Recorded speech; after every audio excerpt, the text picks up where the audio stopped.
Hi there. How's everybody today? There we go. Emma is so devoted to this that she's watching us while Les is driving. I thought maybe you had me on, you were blocking me on Facebook the other day, Lynn. Okay, I'm going to make a little speech today before we get started about courtesy. Please be sure to be courteous to your fellow participants here. We had an incident last month, which actually ended up gathering quite a few YouTube views, but we don't want to repeat it.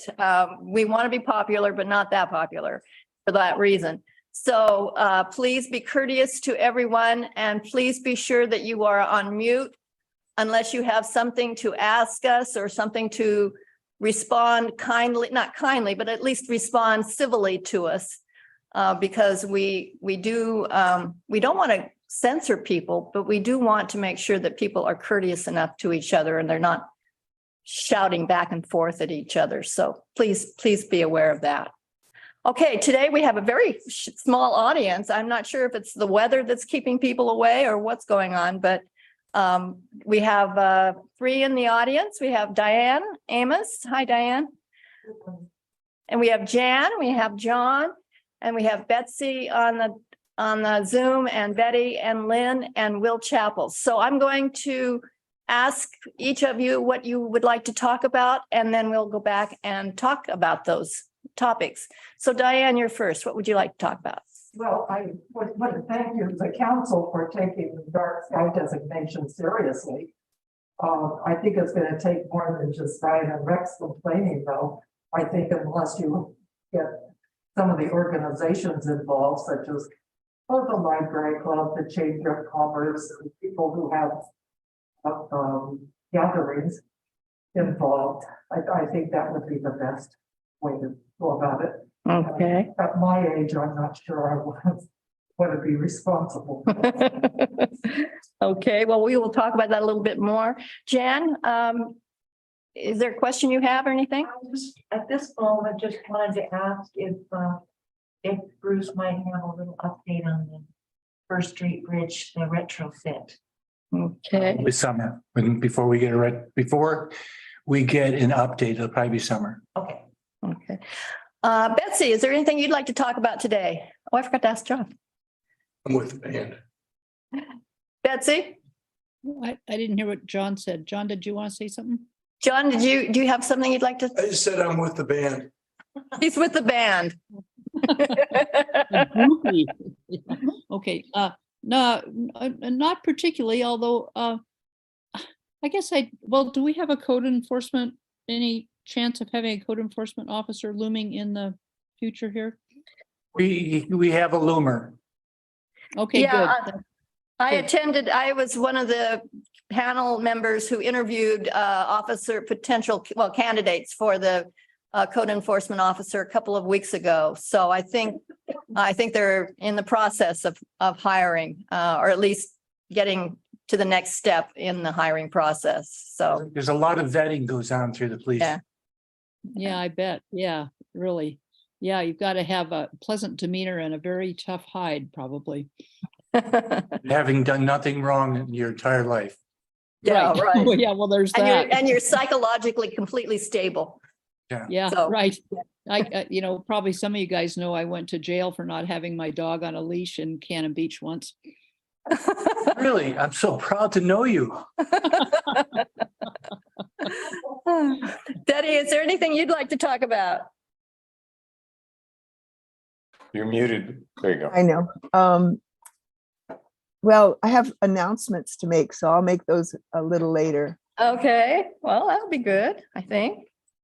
Well, it'll be good announcements. Good enough, okay. And Lynn, is there anything you'd like to talk about today?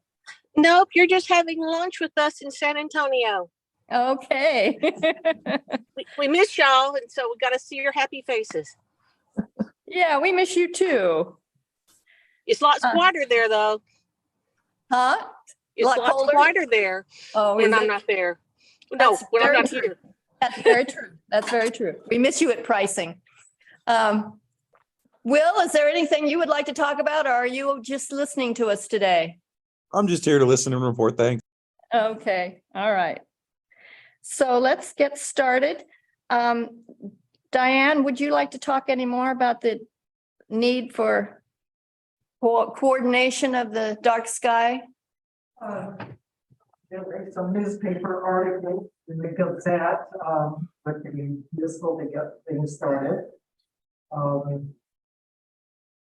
But I think I've said what I have to say. Okay. Bruce, what's the status of that now? What was the council discussion on that? The last time we talked about it? It's coming back to us, right? Yes, Talk about? it is. Well, we have a pretty decent ordinance. It's not perfect and it certainly isn't, as good as it could be. But we do have a pretty decent ordinance. It's just that, I mean, I downloaded, well, actually Jen sent us a copy and then I downloaded it in color so you can see all the different really nice about, converting lumens to watts and all that sort of watts to lumens. And the Kelvins. Yeah, and so they can understand what kind of light you have. It's an enforcement issue, really, because if people aren't willing to either go and speak to their neighbor if they live there or not just renting, and ask them to change their light bulb or explain it to them, or if it's a rental, contact the rental agency.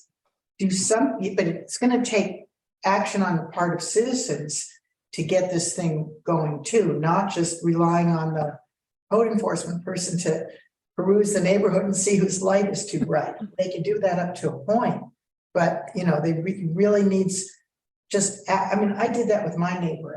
I wrote them a really nice letter and pinned it to their door, and it worked.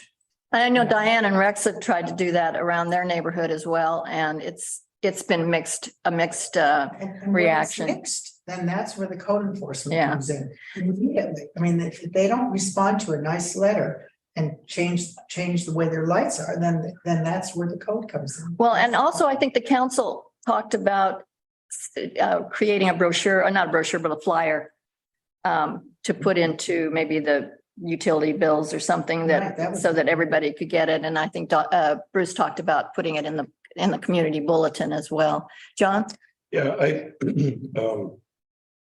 got a friend who lives in a little town out towards the Dells. And she just built a really nice house and was putting lighting up around on her patio and that sort of thing. And she got kind of furious about this because her lighting did not meet the regulations for shading and keeping the light down.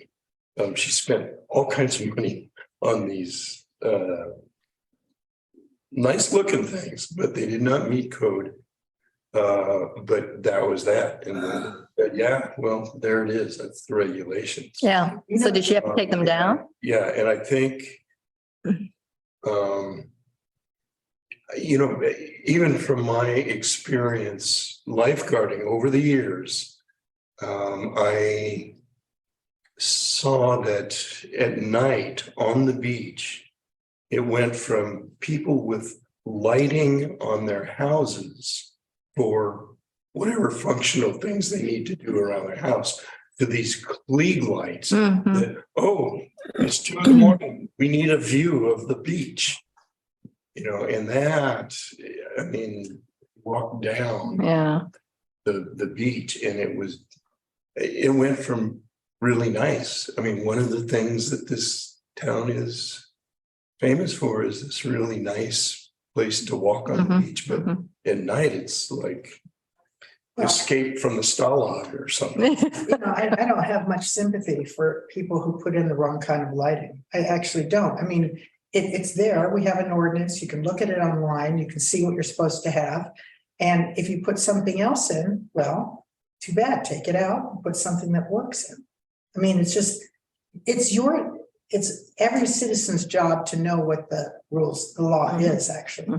Sounds so draconian, but that is a legal thing. Ignorance of the law is no excuse. Yeah. That sounds awful, but it's really, it's true. And in a case like this, you Yeah, know, it's a you have tough, to do it. it's a tough one.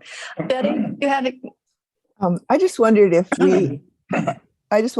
we have sent the ordinance to all of the Airbnb and the VRBO people, because a lot of my neighbors don't live here and their lights are on timers. Across the street, they have 5 lights that go on every night. And it's just ridiculous. And I think if it was on a timer, that would make more sense. But every night it's on, and I've connected with their house people, the people that take care of their house. And it was off for a while, but now it's back on again. So have we made an effort to contact the manager, the house managers? That would be probably the best way to go. I think we have talked about that. Do we know the status of the notification of the property manager? We'll be bringing the whole thing to you. So instead of doing kind of a shotgun, we want to get an idea of what all of this is. And we dealt with this with sea turtles. What's that? I dealt with this for sea turtles. Oh, yeah. And it is so strong. It's federal issue if you don't put the lights down, and you can possibly change the type of lights. And I think that Lisa, you might have been talking about the temperature, or Diane was, that there's certain temperatures that they don't mind if you have the light, but all of the street lights, the overhead lights, every light in your house, they want you to close your close your curtains if you're staying in a hotel, all that during certain times. And we're quite successful with hatching a lot of nests, about 75 per nest. Well, what should we do action wise? Like put it on another agenda? I think it is on. It is. Is it on? Do you know when it's coming up again? I'm not, I don't have my list in front of me, but I think it's going to be part of the retreat. Mhm. And then from there, we'll probably go ahead and decide where else to put it. Okay. So we may be talking about it at the retreat. Our retreat is this Thursday. We had to postpone it last week. So it's this Thursday from 12:30 till 5. And I don't know where on that agenda it might be, but that's, and the retreat is being recorded too. So you can always look back at the recording if you can't zoom in on Thursday. All right. Great. That's good. What's that? That's great. Okay. All right, let's talk. Jan wanted to know about the First Street update. It remains the same. It's just that FEMA is not real responsive. We had this when we thought we were going to get 3 generators for about $75,000-$80,000. In the very last minute, they said no, but they never did tell us there was a problem. And when we talked to the consultants that are working on this for us, they said they do not expect to hear until summer, or just maybe early summer. But thank you for the question. Again. Okay. Betsy, you wanted to know about code enforcement. Oh, Betsy, you had another, yeah. Yeah, well, I got that sounds good. I'm glad you've got applicants for the code enforcement person. That'll be great. But I was watching that wonderful presentation about the elementary school. So exciting. I'm just so excited about the progress that's being made and the architects that you guys have hired, and it's just going to be so beautiful. But I'm also was wondering about the status of the city hall and the state's requirement that the police station not be located in a tsunami inundation zone, and wondering, I mean, I've only been gone a few weeks, so obviously all that's not figured out entirely yet, but I'm just curious about what's happening with that right now. Bruce, would you like to give an update on that? Sure. What Betsy's talking about is a change. I don't know if it's in the rules or the law or whatever. It said, I'm sorry, previously, you could design a critical facility like a police station to a standard for a tsunami that could be for a risk category 2, 3, or 4. And in November of last year, which is just months away, it became a requirement that you design your building for a Cascadia 9.0 for tsunami. And so that means on this site, it can be done, but on this site, we go up like 31, 32, 33 feet or something. Then we do a first floor. And then we're probably gonna have to do a second floor because the foundations are so expensive. So that's what would be required here. So you end up with like a 60-foot tall building, maybe 50 feet. Well, category 4. Yeah, for the category 4, but that's just for the tsunami. We've always said we wanted to build to a risk category 4 for seismic, because that's really our the thing we're most likely to face. Now, it won't necessarily be the most devastating, but it's the most likely to be faced. So that when we started talking about those kind of requirements and going up like 31, 32 feet, it was we have been investigating, we've been talking to the state, all kinds of things. And what we're finding is that when we ask somebody, say, from the state, and all these are informal conversations, they don't really know.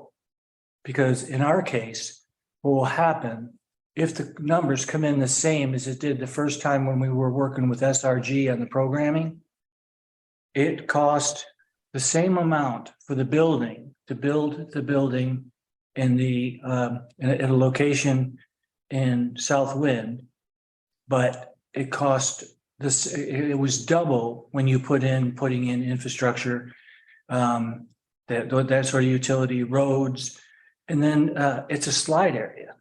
And so what we're doing is potentially doubling the cost of the project to get out of the way of a tsunami that has happened like 18 times in 10,000 years. And we're going to spend twice as much and move into a known slide zone. And we had prices because, we've already checked all this out. And we're talking about massive pilings going down to bedrock. And when you're dealing with slide, depending on what is on either side of you, you could be nice and stable and it could slide into you. So we actually had to pin the hills that were up beyond us. And we did some pretty aggressive geotechnical work and actually found where there had been 3 major slides over, I don't know how many years, thousands of years, but there were actually 3 slides up there that were just like devastating sort of things.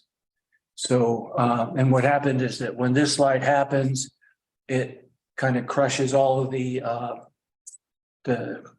plants, trees, all that. And then that makes it kind of like a slipperier zone. Then the dirt piles up on top of it. And now you've got a place that's, you're not worried about, that this is the place that you're worried about. Well, there's 3 of those that it could be a slide, depending on what happened from a seismic standpoint. So it's ironic that we'll spend twice as much and move into a slide zone if this is what's going to happen. There's some threshold questions too for council. And the main one is, if we can build the police station here, if we can build the city hall here, do you want to do it because you'll be in the tsunami zone if something was to happen? And so what we're trying to do is say, well, if you would be uncomfortable, and some people have said they are uncomfortable, not on the council, but some of our residents said they were uncomfortable even building here. So if that is going to be a concern, I'd rather not spend a whole bunch of money designing to build here if the answer is always going to be, I'm not comfortable here. So we're going to be asking that question probably Thursday when we do part of the retreat. But that's really got to be the first question that gets asked. Otherwise, we shouldn't spend a bunch of time and money trying to sort this out here. But we're also looking to see if there's any kind of an appeal possible with this because of the idea that we're spending twice as much to go to a slide zone. And is that really what the intent was? And all this was passed. So there it's really become- is no other alternative place besides the South Wind and where you are currently located? I mean, what happened to, I mean, I know that you guys have done tons of work on this and I'm not all that up to date on it, but seems like there was some talk about maybe the Public Works facility off of Elk Creek Road. As you know, it's a little bit higher, but maybe it's in the slide zone. I don't know. And of course, nobody ever wants to talk about what we call the impact site. And it's probably no higher than where you are right now, but we definitely have some limitations in our geography here. Yeah, and what happened when the decision was made that it would have to be risk category 4 for tsunami. We also had, we had a potential for something at the RV park, and the RV park isn't high enough for it. Now, potentially, if we want to get real creative, we could build, it's a little higher than it is here. We could build so that the police station is up higher. Also, but that's a situation that you're in a neighborhood and all of a sudden the tallest building in the city is in your neighborhood. And I'm not sure how far we can get out of the tsunami zone, how high it would be in that location. So because the site itself can't support building up higher, I'm sorry, can't support a facility on grade, which is what we were looking at before, then we're kind of not looking so strongly at the RV park right now. We have one, which is South Wind, and that is out of all the tsunami zones. Right, you know, I thought it was pretty clever. They sized tsunamis based on t-shirts, like small, extra small, you know, it gave you an idea, it gave you a relative thing. And that is out of the XXL. If we're in that location. Downside, it's in the city, it's not near urban growth boundary, and it's not convenient, I don't think, for anybody. I mean, so that was one of the things people said they wanted, was to be able to go downtown, walk to, you know, the city hall if they need to or whatever. So it's just such, it's pretty remote, but it meets the criteria. Is that too much information, Betsy? It's not too much information. It's interesting. Thanks, Bruce. And Sure. I don't envy you guys trying to figure out Next how to solve this problem. Because clearly you can't just keep staying where you are in an old building that's falling down. And Okay. yeah, good So luck. that's what we're gonna be talking about. Public. There will be discussion at the retreat, but also we have a major meeting coming up on April 5th. Where we'll be talking about a number of items. I mean, we still have to decide on the size of the different departments and things like that. But the biggest one is where can we build? And so we're doing a lot of research working up to that. So it's April 5th and it's the evening meeting, Rusty? Yeah. So it'll be 6 o'clock. It won't be as happy of a meeting as the Cannon Beach Elementary just was, but this is an important project and there's a lot of good heads working on it. So we'll see where we can get. All right. Anybody have any other questions about that or any concerns, Jan? I just wanted to bring up the idea of splitting the city hall, which could go here, and then having the police station as the EOC, the Emergency Operations Center, elsewhere, so that there would be a smaller impact on wherever the police station would have to go, because it would have to be high and it would have to be in a safe space. And the city hall would not have to be in as much of a safe space, which we determined this site here was the medium protected space. And so the biggest problem having the city hall built here just the city hall part would be that it would, it could still be here, but the EOC, as far as I understand it, and the police station, which could be the same building, would have to be higher in a safe space, like Southwind. And Jan, I heard you when you told me that, and that's one of the 3 options we're investigating. Okay, thank you. So thank you.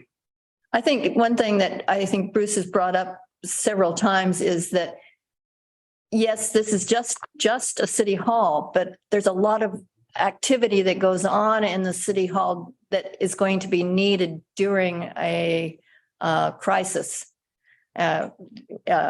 Financial,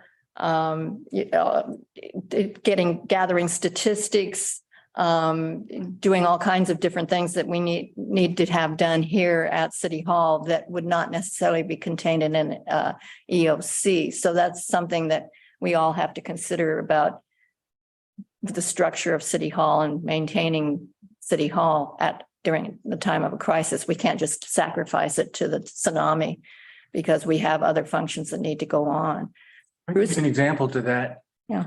If we do a great job, this is based on hurricanes, but if you were to do a great job, you could collect around 80% from FEMA and your insurance company. If you don't track records daily, if you don't submit reports on time, all those kind of things, FEMA just won't pay you.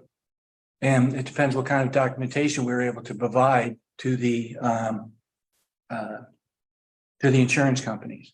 So there's huge dollars. It's not right at the event, but later on, after we spent all the money and people have given us, the FEMA's come in and all that, and we will have to borrow, we'll have to do all kinds of things to keep operating. 80% is what you're in a good position if you do everything right, but you're still going to eat 20%. And that's, the importance of reserves and things. And there are other services too that you need to provide as well from inside the City Hall Yeah, absolutely. during that time. People are going to come in, they're going to want to fix their houses. We're going to need a building department. We're going to need a planning department to do the same things they do now so that we don't end up with a bunch of inferior structures to deal with after. So there's going to be that. Finance has got all kinds of things trying to bring us money, trying to make sure, our contractors are paid, our employees are paid, and all the reports and everything like that are being submitted. Interestingly, I see a huge need for HRAP, because one of the things that happens is that you get inundated by volunteers. And so volunteers are going to the police chief saying, what can I do? Or going to the incident commander, what can I do? If you got somebody that has some assignments that volunteers can do, and they go ahead and they catch them at the door and they get everybody working, it'll be much more efficient. And so I see that as really important, because I never saw anybody in a hurricane that had that function available to them. I'm trying to remember what other departments we got. Oh, Rusty does everything. If we're going to try to communicate, if our radios are up or down or the power or whatever, it's going to be Rusty. And obviously Public Works is going to be critical. But, people forget like the building department and finance and just think, well, they don't have to be here. Well, they don't, unless you want a bunch of junk built and you don't care if you don't get repaid for the money you spend doing things. But this place, what you said before when we voted on the food tax, you said that this place, this site was good for, what was it? The medium protection. This is Here, so that only a few times in the history of thousands of years would this place be inundated. So it's not like this place here could not have the city hall. It just, in my opinion, and have the EOC and the police station higher.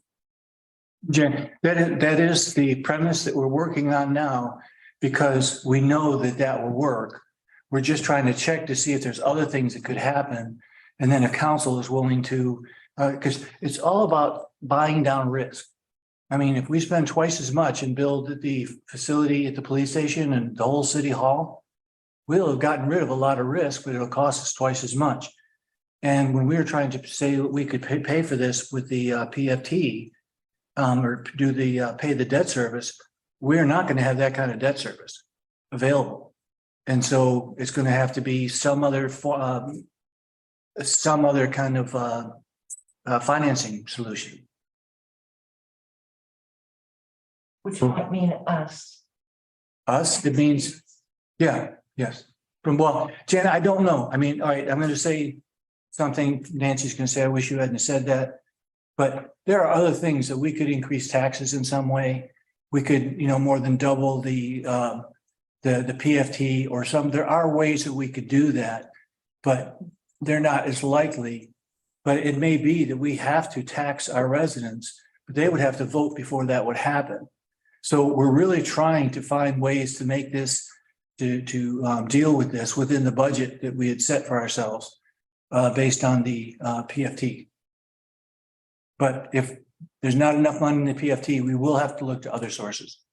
Not necessarily the PFT, but now Nancy's going to smack me when we get done.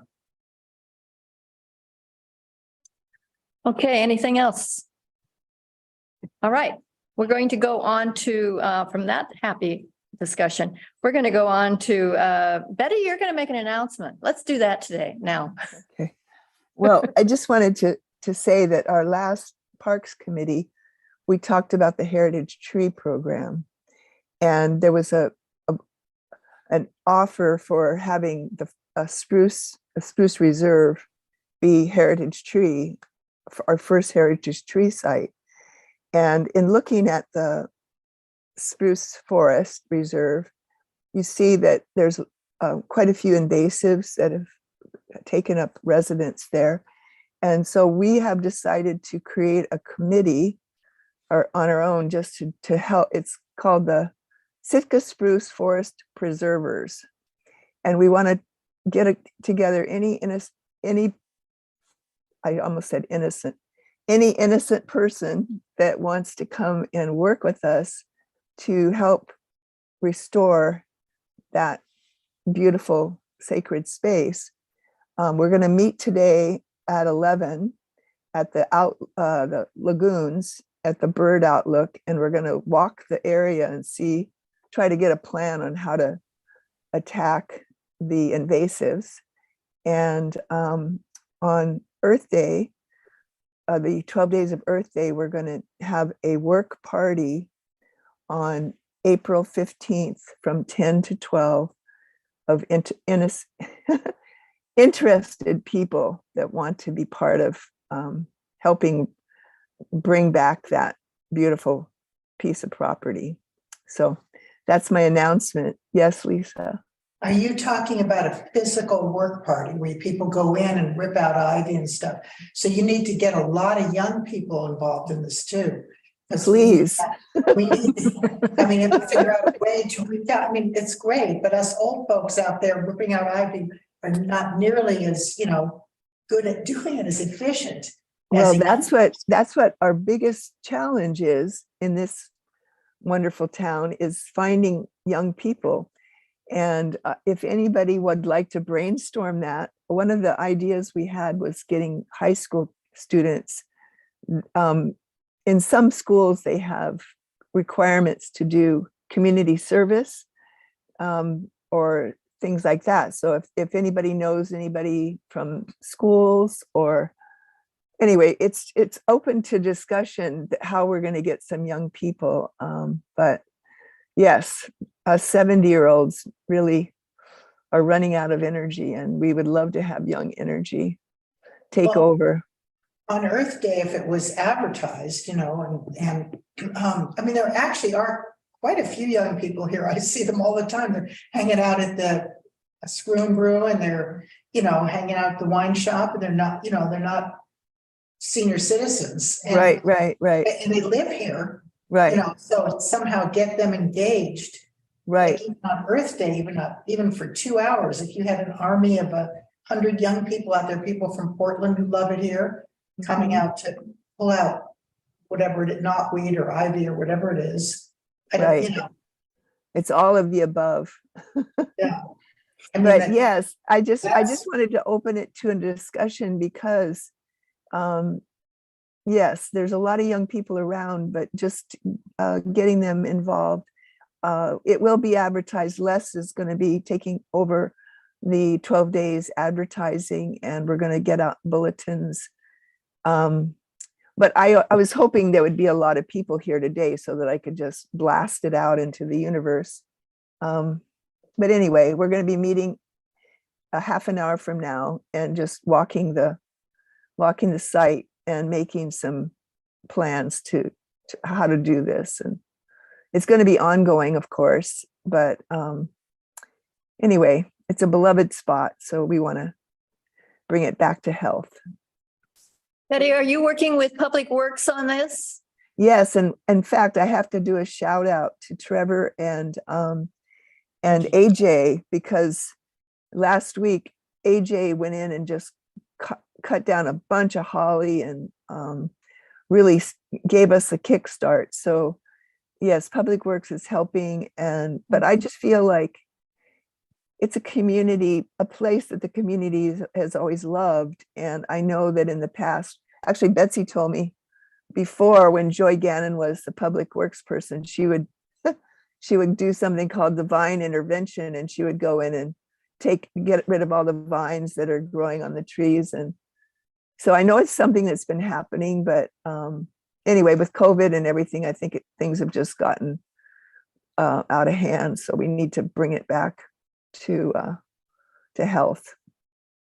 I know So there was a citizen group that regularly went in and cleaned that area out. Well, not the spruce, well, the park, the trail around the trail around when the trail was first opened. There was a regular group that went in there once a month or once every 6 weeks or something to clean a lot of that out. But the person that was involved with that has moved to Astoria area. So I don't think anything's been done, at least citizen wise, for a long time.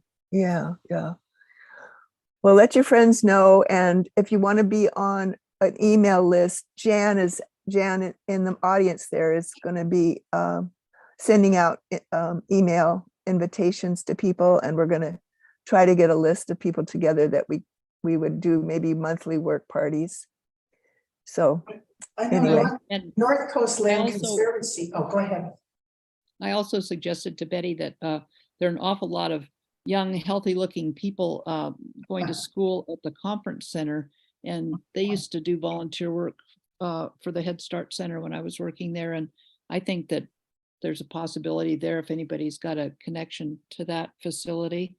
I know they're in class a lot, but we have a number of people who live in town who came here originally to the conference center and have become, active and involved in our community and love it here.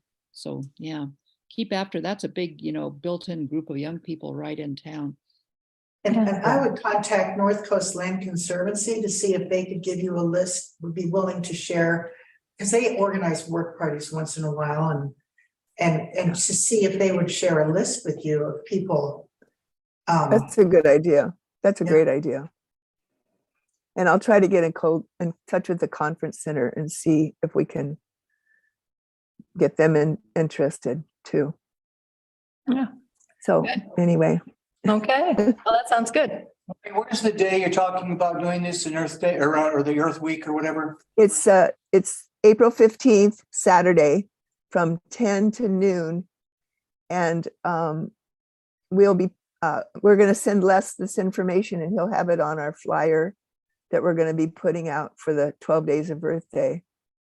Okay, if somebody wants to send us like a draft article, we're putting together the March bulletin now, and then we can do it again in the April, which goes out early April.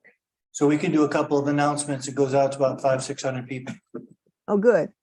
Well, maybe Les can talk to, he's doing the PR for the Sure. 12 days. And Yeah, He no, has a- somebody would send us an article. Okay, I okay. mean, And we have okay. we have lots of things going on for 12 days this year. It's going to be like the old days. So that's exciting that we're going to be having more events and more hands-on activities. So lots Okay, to look and- forward to. Les will be handling that. Yes, The, yes, okay, because we can, Driving a car. sorry? No, but we can definitely add all that in the April issue. I know, Okay, I'm sorry. great. John wanted to say something. John? Yeah, hopefully we'll be vastly successful and 200 people will show up For, for the event in April. oh, yeah. And will we have the tools and equipment? There's bring your own, I could bring my own. But there will be people there who will show up and say, hey, I want to do it. Here I am, yeah. Will there be, things? It's a good question. And gloves. Well, actually, Trevor has offered tools and Trevor is going to take away all the debris. So we are so covered. It's wonderful. And Good. if you don't have tools, if you just show up, there's going to be extra tools there. So yes. Yeah. And it's really good because taking the debris away is a big job and the city's going to do that for us. So that's a blessing for sure. And Don't have tools, just bring gloves. gloves, that's what I was gonna say, yeah. Gloves Definitely. and water. Yeah, gloves and water because you don't want to get dehydrated. Well, maybe it'll be raining, who knows? But rain or snowing for that shine, we're gonna right. Yeah. Anyway, thanks everybody for the input. Well, thank you. It sounds like a good job and a good work and good deed. So appreciate it very much. Yeah, well, it's a very special place. It is. Kathy, you joined us. Did you have anything you'd like to talk to us about today? No, I was listening in to see what you all are discussing today, to see if there's anything that I can help with as far as the transportation end is going. And, was a while ago that carpools and vanpools were last discussed officially, but I'd love to make it a thing and have some carpools and vanpools organized for Cannon Beach employees so that they can help reduce carbon emissions and their costs, because van pools are subsidized frequently by employers or by the transit agency. So I'd love to get that conversation going. Bruce, would you like to talk about that? I'm not familiar with that, but I do know that, Kathy, we need to talk to you about setting up the summer bus route. I wish it was as easy as talking to me about it, because that would be a once and done thing. But that is the operations person that you need to speak Okay. to. Her name is Jennifer Geisler.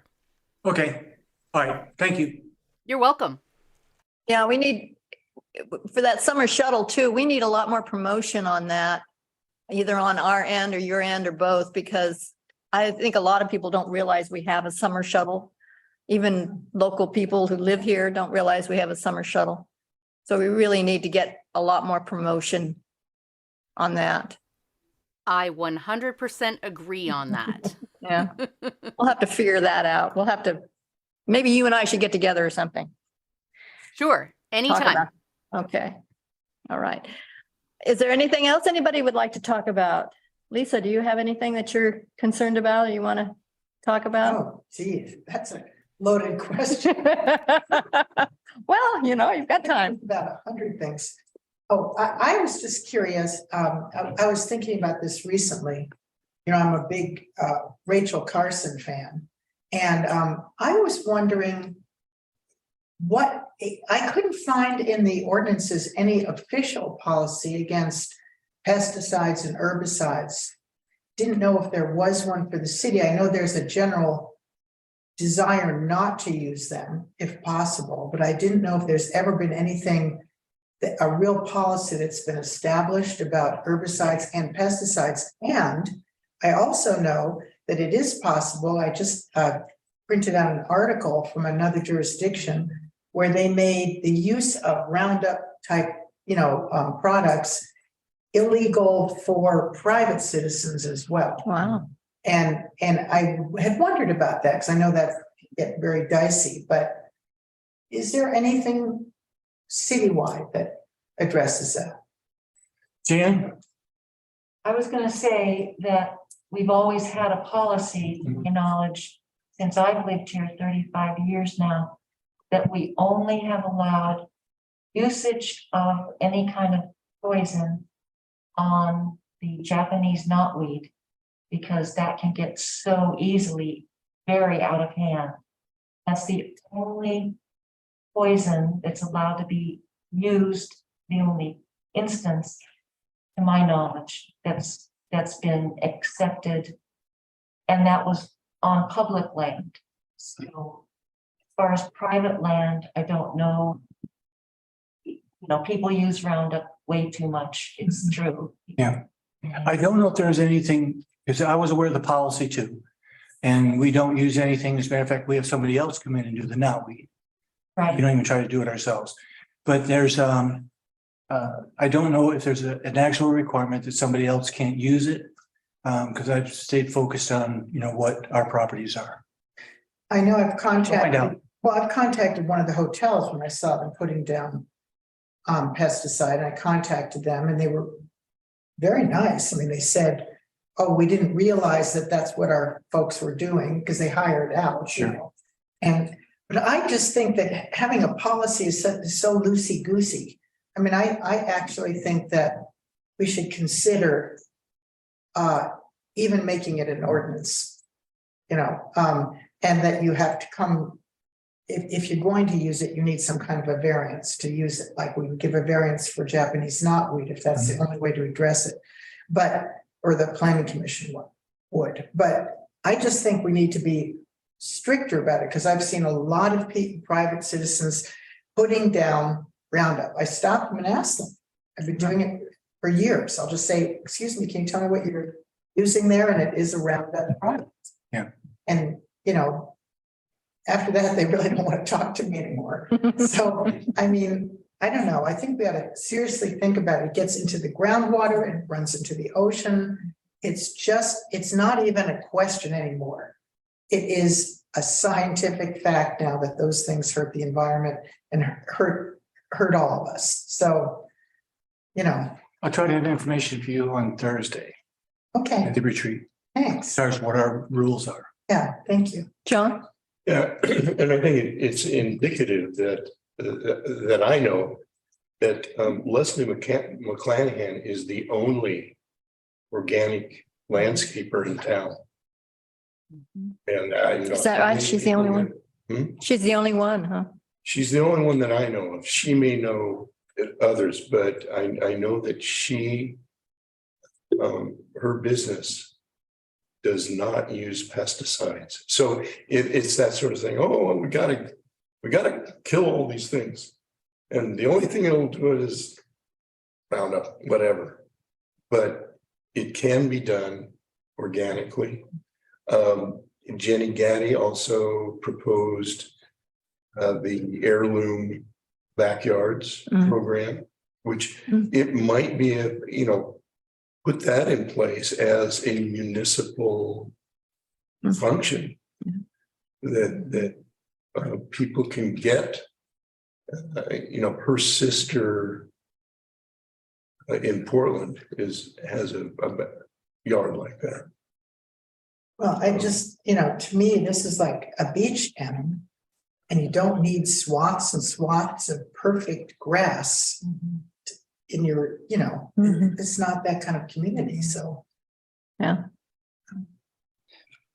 Anyway, Okay.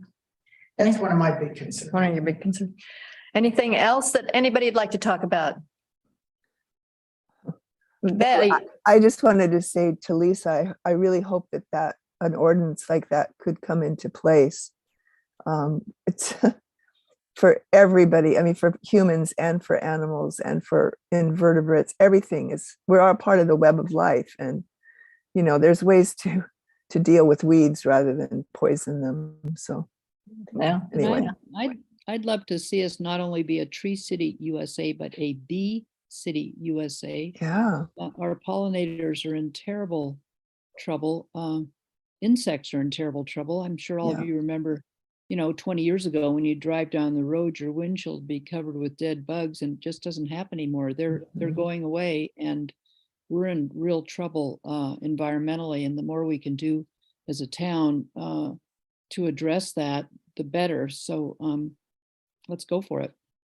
yeah. And there's a bunch of plants that grow here that are bee friendly, pollen friendly. So if people are interested, we could do classes on it. We could talk to people about creating butterfly friendly yards. So there's so much we could do if we have the interest. I know Seattle has done amazing things with backyard gardens. And we had ours designated by not using anything. Also, I'll forward the article to Jen about the town that did do that successfully. And then she'll forward it to the council, and it can go, and then it'll be in the packet so Yeah. people can see. Yeah. Perfect. Okay, That'd be good. great. You know, Betty, that the classes you're talking about for bees and so forth, you might think about that for Earth Day as well. That might be a good project. That's a for Earth great Day. idea. That's a great idea. You could do one on bees and pollinators that's kid friendly. Yeah, yeah. Yeah. John? Yeah, I got a teaching credential with, and my housemate also got one. We didn't become teachers. I became a lifeguard. He became a beekeeper and was the, Oh, perfect. he was the president of the Oregon Beekeepers Oh, wow. Society. His partner, she's now in Bend. But there is a beekeeper version of Master Gardeners. Mhm. There's Master Beekeepers programs, which, that would be a great thing. Yeah. Do you think that they would be willing to come down and do a booth at the 12 days on the 22nd of April? 22nd of April, I'll ask them. Yeah, well, that'd be great. And there is Well- somebody at the college also who's beekeeping classes at Clatsop Community Really? College. Yeah, Well, that's interesting. And I think they may even have this program. the certification is Oregon Master Beekeeper. It is a program that's Well- been on several years. Maybe some people would be interested in having bees and being a beekeeper, but I think most people, well, just speaking for myself, I would be more interested in knowing what else I can plant in my yard that would attract Yeah. pollinators and,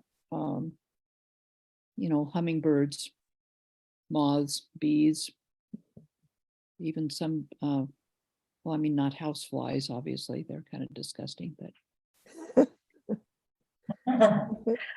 Well, I think that'd be an interesting topic to pursue, especially for Earth Day. I think that'd be great. Yeah, Yeah. definitely. Follows the theme, that's Okay. for sure.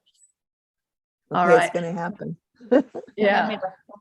along with safety from the tsunami and the earthquake, I just think that most people's concern right now is what's happening to the environment and to the climate. And while we continue to be a tourist economy, I think the more we focus on making this place as healthy as possible, the more attractive it will be to people who really appreciate how gorgeous it already is here, just naturally.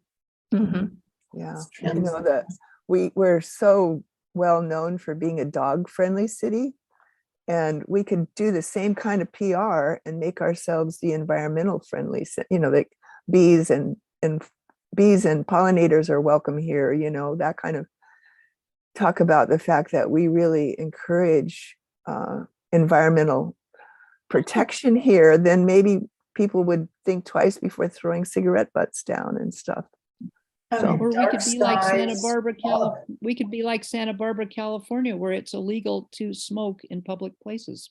And California beaches, no cigarettes on any California beaches now. Yeah, the state tried that once. Well, the state tried that a few years ago and they had all kinds of hearings about no smoking on the beach and the whole thing. And frankly, it went down, it went down in flames. So I don't know if they'll try it again, but there was a whole program to try to stop doing that, but people didn't want to stop. So can't tell you. That was quite a long time ago. That was probably about 2013, 2014, something like that. Might be a lot more consciousness about it now. There might be. People are starting to get panicky, as Yeah. they should. Yeah. Yeah. All right. We have about 5 more minutes. We can talk some more or we can close early. Whatever you'd like to do. Any other issues that we need to discuss? I have to Anything go. So thank you, everybody. Thanks. Thanks. You guys Yeah, you're going off to the Spruce Reserve, aren't you? Yeah. Okay. So Right. in that Bye-bye. Thank moment, you. I guess we will go ahead and adjourn for the day, and we will be back on the 3rd Monday of March. So Thank you. thanks for coming, and tell your friends that we're going to be courteous. We're not going to be doing anything other than being courteous And press the mute button when it's broken. and press the mute button. Right. All right.